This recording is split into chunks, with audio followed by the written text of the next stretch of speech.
अस्सलाम वालेकुम dear students, class 4 English. Topic हमारा है wizard of nose. Page number है हमारे पास 53।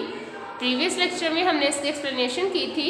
विज़र्ड ऑफ नोज़ मैंने आपको डायग्राम बना के दिखाई थी कि वायरस होता है जो विज़र्ड है, ये हवा के ज़रिए, सांस के ज़रिए हमारे गले तक जाता है, नाक में से होके, और फिर गले में जब जाता है तो वहाँ पे ये सेल्स को जो है तलाश करता है, और जब सेल्स को तलाश कर लेता है तो सेल जो है प्रोटेक्टिव होता है हर तरफ से ना, लेकिन उसके दरवाजे बहुत ज़्यादा होते हैं, और ये अपने स्पाइक्स के ज़रिए जो इसके ऊपर बने हुए आपको नज़र आ रहे हैं ना, कीज़, ये इनके ज़रिए उसके अंदर होल करता है और फिर उसमें एंटर हो जाता है।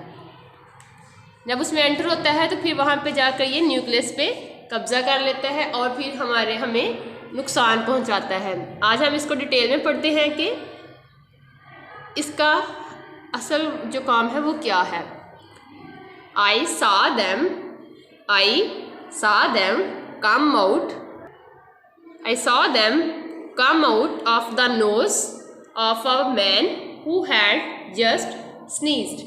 I saw them come out of the nose of a man who had just sneezed. मैंने इन्हें देखा जब एक आदमी ने छींका तो उसके नाक में से ये बाहर आए थे। Immediately I flew to it. Immediately I flew to it. जल्दी से मैं उसकी तरफ भागा। But who should I interview? But who should I interview? लेकिन मुझे इसका इंटरव्यू किस तरह से लेना चाहिए? The tiny droplet was full of thousands of viruses.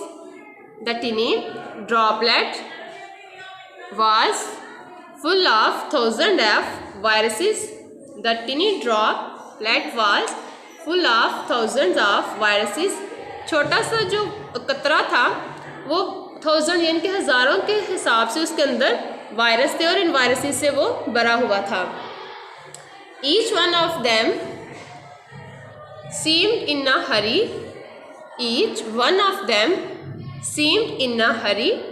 उसमें से हर एक वायरस जो है वो बड़ी ही जल्दी में था। लुकिंग फॉर प्रे, अपने शिकार की तलाश के लिए, यानी कि वायरसेस को बहुत ज़्यादा जल्दी में थे क्योंकि उन्हें अपना नया शिकार ढूंढना था। Finally one of them agreed. Finally one of them agreed to answer my questions. Finally one of them agreed to answer my questions. आखिरकार उनमें से एक वायरस जो है वो मेरे सवालों का जवाब देने के लिए तैयार हो गया। Me your name please. मैंने कहा मेहरबानी करके अपना नाम बताएं। वायरस फॉरगेट द नेम, नाम को भूल जाओ। Ask me what I do, मुझसे पूछो कि मैं करता क्या हूँ।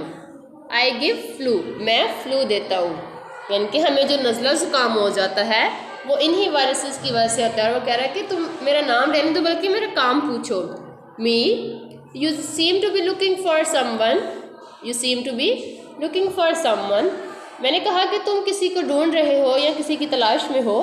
Virus of course I am, यकीनन मैं हूँ, अ ह्यूमन, एक इंसान की तलाश में। I have to get into her his or her nose.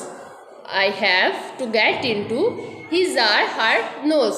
कह रहा है कि हाँ मैं तलाश में हूँ एक इंसान की, और चाहे वो लड़का है चाहे वो लड़की है, मैं उसके नाक के अंदर जाना चाहता हूँ।